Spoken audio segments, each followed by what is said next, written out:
Okay, so last video we introduced what the inverse trig functions were, and we talked about these characteristics referring to the domain and the range of the inverse functions, right? So we have arc sine, which is also known as sine inverse, arc cosine, cosine inverse, and arc tan, tan inverse. So we're going to use this information and sparingly our calculator to help us figure out what these values are. So when we talk about sine inverse of negative radical 2 over 2, we're thinking about the negative radical 2 over 2 refers to the value I should have gotten from the sine function. So I know that my answer should be some sort of pi over 4, right? So it could have been a pi over 4. It could have been a 3 pi over 4, 4 pi, 5 pi over 4, hello, or a 7 pi over 4, right?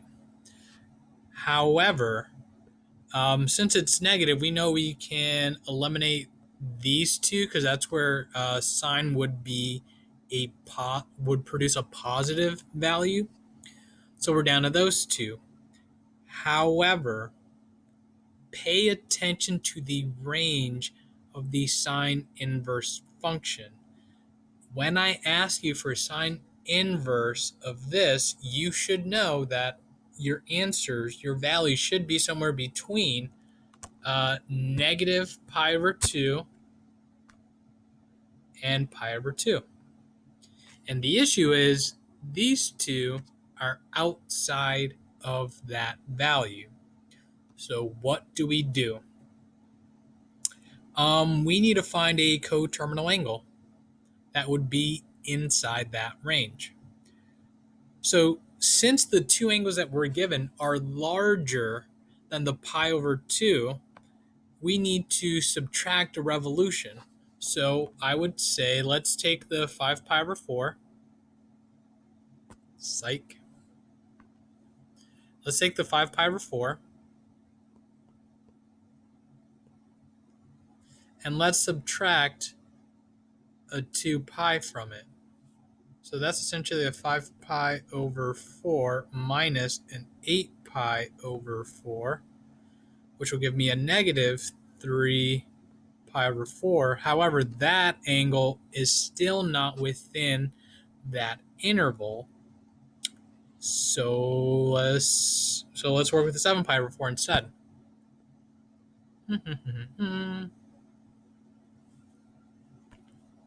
Okay, so if I make it 7 pi over 4, 7 pi over 4, I get negative 1 pi over 4. And negative 1 pi over 4 does fall within this range, so the answer should be negative pi over 4. Since I had this as my ratio, when you do your assignment, I'm expecting you guys to give me an answer in terms of pi for that, because that is a special ratio that you should recognize will produce a special angle like that. Okay?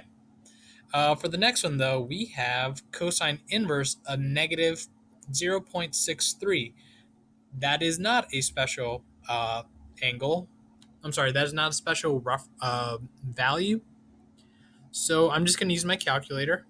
Shout out TI 84. And I'm just going to type in cosine inverse of negative 0.63. Close the parentheses. So hopefully you guys can see that. Right. And I'm going to hit enter. And I'm going to get this number.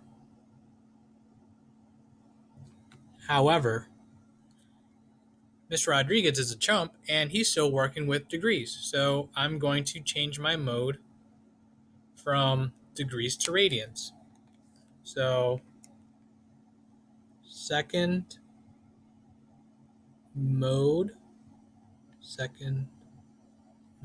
or just hit mode. I lied. Down, down. Highlight the radian, hit enter.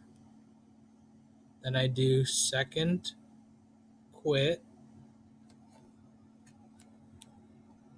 Second quit, which is second mode.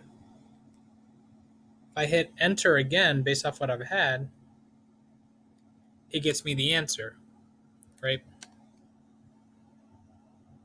So my answer should be 2.252349538.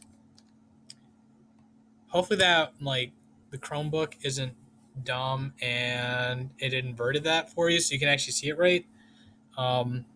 If not, I apologize. Stop by office hours and we can work through that real quick. However, it gave me too many decimal points, so I'm going to say round it to 3 values.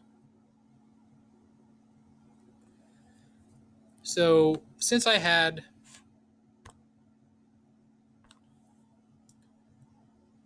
oh man. So this one should be 2.25. Well, it's 2.3. And because I wanted 3 decimal places, I'm going to look at the 3. The 3 means I can round down, so I can just kind of erase it. So that's my answer for that. Okay. Last but not least, we have tangent inverse of 1. So I'm looking for when tangent would equal a positive 1. And my answer should be within negative pi divided by 2 and pi over 2. So, okay, we talked about how to solve these tangent problems. Okay, no worries. So, if tangent is equal to 1, that means that if I think about tangent as sine divided by cosine,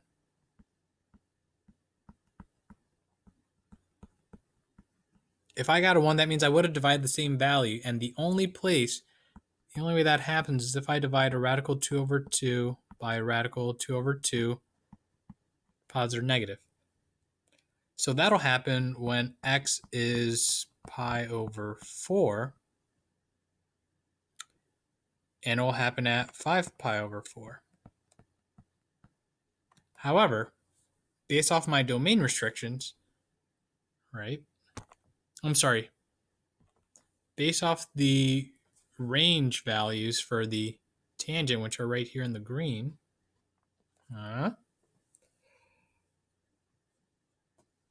I am only allowed to, therefore, just have one answer.